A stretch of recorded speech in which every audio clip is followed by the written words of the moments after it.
Alright, welcome back. This is a really quick video on how to embed a Google font, or more specifically the Montserrat font, and my Google is responding to this. So first we will go to Google Fonts. So I just googled Montserrat Google font, and then we will need to get a embed code for this. So I want to go get font. It's a little bit small down the corner here, and we want to get embed code. They've changed this a lot lately actually. And if we want to add this to our HTML, we can copy all of these three links. I don't know why there's so many links for this now. If we want the easier way of doing it, we can copy this, and this just goes in our style sheet. So this at import, we can add this to the style tag of our HTML doc. I've already got one here for the inter font, so we can add another one below it with at import Montserrat and all of the weights and sizes you've selected. And to use this font, all we need to do is, if we wanted to add it to a Montserrat class, we can just add this called Montserrat, and then anything with the class Montserrat will be in that font style. So then in our body, I'll just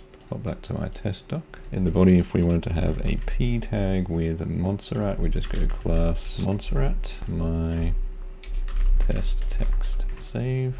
And this should be in Montserrat. And we can do the same with the title. Just go h1 my title, can't spell again, and then put this class Montserrat on h1, and then we should have Montserrat title and Montserrat text. So that is how you embed the Montserrat font from Google Fonts. And if we wanted to change that, so I just have everything set to inter for some reason. So if we remove this, then it falls back to the other older font, and this will be back to inter again. So there we go. Thanks for watching, like and subscribe, and I'll see you in the next video.